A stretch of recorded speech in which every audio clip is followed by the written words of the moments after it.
The late, great Jim Murray of the Los Angeles Times used to write columns about how gamblers love to see these famous athletes walk onto a golf course or a casino, because the gamblers knew they were going to be making a whole lot of money that day, because these great athletes are awful, awful, terrible gamblers. They always overestimate their ability outside of their own sport. Well, that's the way it is when reporters go into the hood, especially TV reporters. TV reporters, they take this van full of tens of thousands of dollars in video stuff and cameras and mics and audio and antennae and all this other junk. They go into the hood to cover a story, usually a story about how some black person or black institution is a relentless victim of relentless white racism all the time, everywhere. That explains everything. Then they get back to their van and all their stuff is gone, or they get the stuff stolen on the air or on the scene. That's what happened just the other night in Oakland. Oakland police have arrested 2 suspects they say targeted our crew. Now, this happened just before 5 o'clock tonight outside the Oakland Public Library. Reporter Joe Vasquez and his photographer John Anglin were covering the Oakland strike when they were robbed at gunpoint of their camera and tripod. Tonight, the camera has been recovered by police. Now, their security guard, Matt Meredith, who is a retired Berkeley police officer, was shot in the leg. Joe and John, walk us through what happened. Hi there, Joe Vasquez, KPIX. I'm here with my colleague John Anglin, who is a photographer with KPIX. We just want everyone to know we are okay.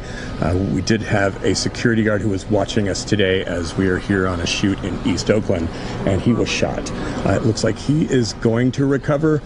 It was not a life-threatening wound, but it was very shocking. Look, I don't want to mince any words. We're still both shaken up a bit, a bit rattled. Just to give you the quick version of what happened, we brought our camera out here to interview a teacher who was involved in the Oakland school strike. John standing next to the camera, and a man got out of the car and asked you, or what did he say? He came out of the car with a gun in hand, basically saying, "Give up the camera. I want the camera." I just walked away and said, "Take it. It's yours." So the next thing you know, I hear gunshots. And what we know is the security guard who is contracted by KPIX was shot. He fired shots back. We're not sure if the armed robber was hit at this point. The police are working very hard. Hats off to the Oakland Police Department. They are working very hard to try and resolve this case, and they're going to interview us yet again. So just wanted to touch base now, and we'll try to talk to you after that interview. Okay. Thank you for your support. All right, that was Joe Vasquez and John Anglin. Now, KPIX 5's Dahl Lynn is joining us. Oakland police have detained 2 suspects. They say that they were the ones who shot and robbed our crew. And now you have the latest information. That's right. 1 suspect was arrested at Highland Hospital in Oakland. He walked into the hospital with multiple gunshot wounds. Police later determined he was a robbery suspect shot by our security guard. Now, the 2nd suspect was arrested after he crashed his car during a high-speed car chase.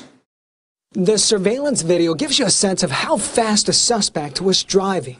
The car was going at least like over 100. He crashed onto the sidewalk on Bancroft Avenue near Fairfax Avenue in East Oakland just before 7 o'clock. Witnesses say he hit at least 4 to 5 cars. When that happened, I just seen the car flying. He hit my sister on the left side and made her spun up. She brought her back, you know. Next thing you know, cops coming in with guns. Guy didn't want to come out. And then we ran back inside because officers told us to go back inside. Police eventually arrested the driver. He was the only person inside the Lexus sedan. Despite a number of cars involved, witnesses say the driver in the speeding car was the only person injured in this crash. Stephanie Alfaro says her family's parked car was totaled. Poor thing, can't run anymore, no wheels. Yeah, here's a quick timeline. Before 5 o'clock, that was when the robbery and shooting happened. Around 5:15, about 15 minutes later, first suspect walked into Highland Hospital. He was arrested.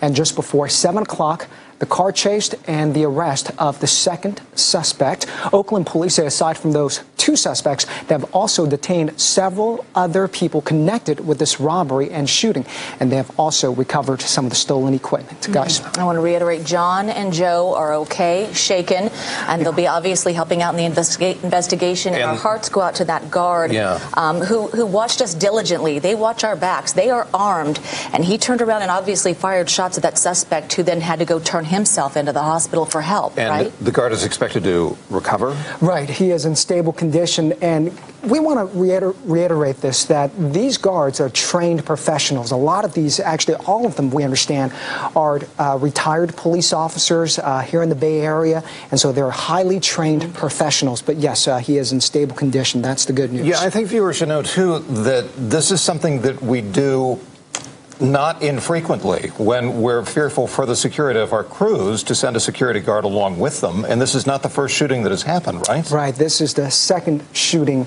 involving a Bay Area news crew here. A few years ago, it happened to another TV station.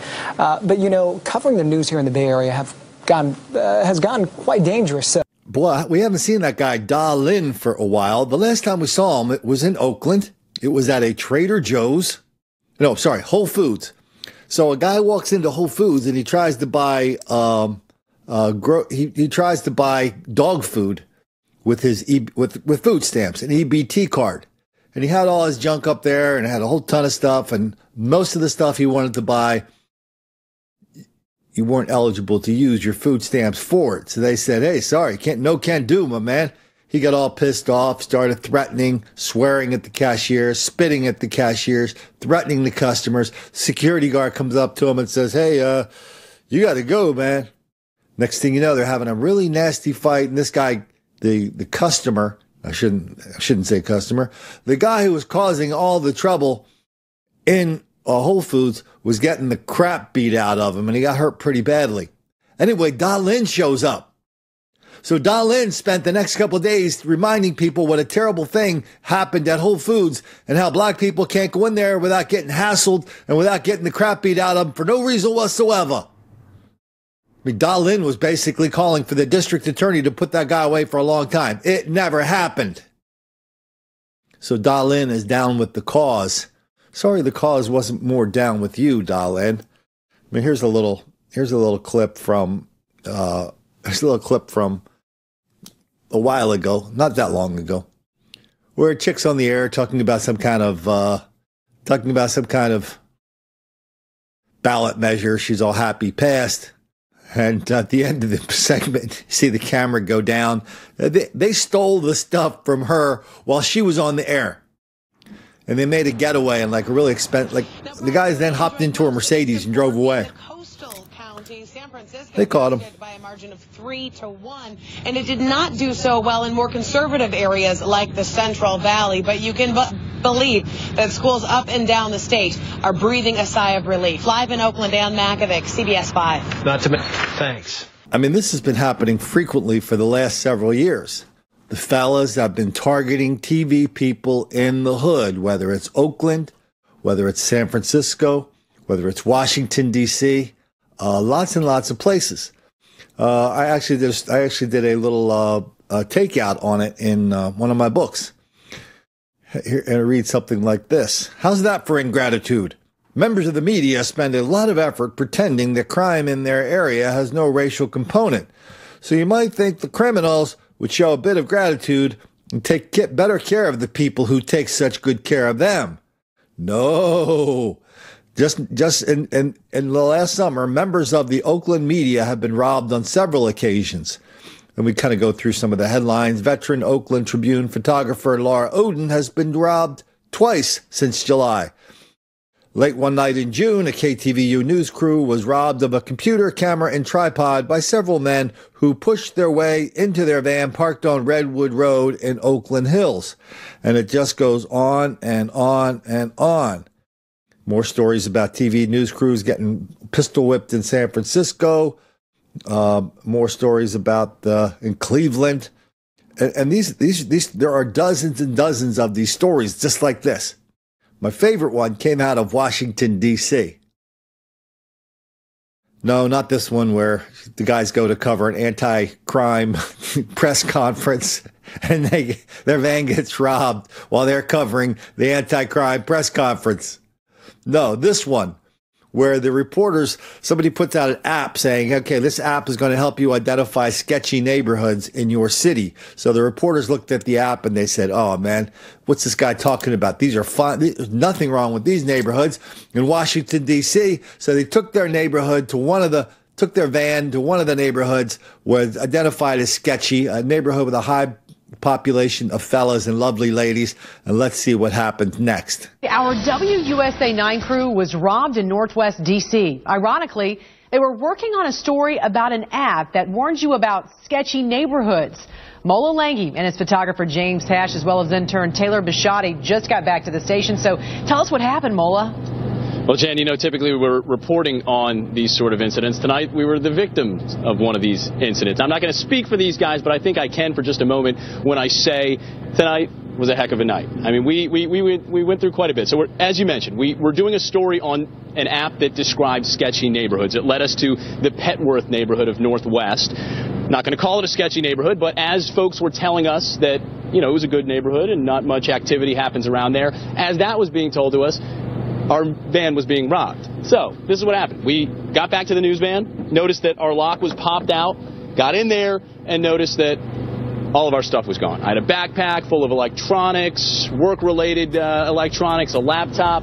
Hash, what'd you have in there? This is James Hash, by the way, photographer. You had 2 backpacks stolen. Yeah, laptop, all my photo gear, a couple small cameras that we use from time to time. It was just a disaster. Gear that you had built up over a career. A career Of being a photographer. 15 years. And Taylor, you had some stuff stolen. Had a purse, a wallet, iPad, cracked iPhone.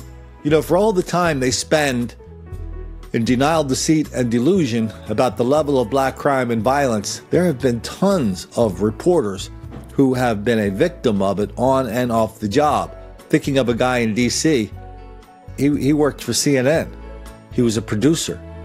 He used to walk to work, maybe a half a mile. He had to walk, he had to skirt the hood for about 2 blocks.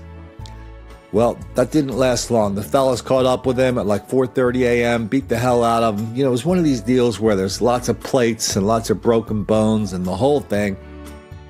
Yeah, I think he moved out of D.C. shortly after that. There was a story. It's funny. The NPR affiliate national show. They did a show talking about the knockout game. Please, sir.